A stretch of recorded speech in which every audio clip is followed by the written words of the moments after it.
माजी मंत्री बाबा सिद्दीकी हत्या प्रकरणानं संपूर्ण राज्यात खळबळ उडाली होती। ही हत्या बिश्नोई गँगने केल्याचा दावा पोलिसांनी तपासादरम्यान केलाय। मुंबई पोलिसांनी काही आरोपींना अटकही केली।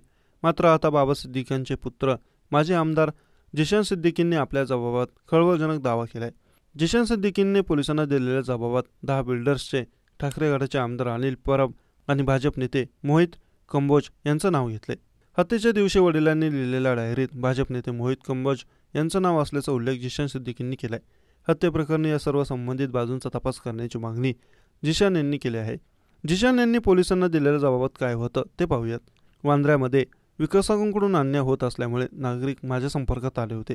पृथ्वी चव्हाण, शाहिद बलवा, शिवालिक व्हेंचर्स, अदानी, नबील पटेल, विनोद गोयंका, परवेज लक्कडवाला, मुंद्रा बिल्डर्स, विजय ठक्कर, ओमकार बिल्डर हे संपर्कात होते। भाजप नेते मोहित कंबोज यांचा माझ्या वडिलांशी नियमित संपर्क होता। हत्येच्या दिवशी माझ्या वडिलांकडून डायरीत मोहित कंबोज यांचा नावाचा उल्लेख आहे। माझ्या वडिलांच्या फोन व्हॉट्सअपद्वारे मोहित कंबोज यांच्याशी संपर्क झाला। कंबोज यांना वांद्र्यातील मुंद्रा बिल्डर्सच्या प्रकल्पाबाबत माझ्या वडिलांना भेटायचं होतं। दरम्यान बाबा सिद्दीकींची हत्या होण्याआधी त्यांच्याशी काही तास बोलणं झालं। मात्र चार्जशीटमध्ये आपलं नाव नसल्याचं स्पष्टीकरण भाजप नेते मोहित कंबोज यांनी दिले। तर या प्रकरणात सर्वांची चौकशी करा असं अनिल परबांनी म्हटलंय। तर दुसरीकडे बाबा सिद्दीकींची हत्या बिश्नोई गँगनेच केली या दाव्यावर मुंबई पोलीस ठाम आहेत। मात्र बिल्डर आणि नेत्यांचा यात त्याशी संबंध आहे का?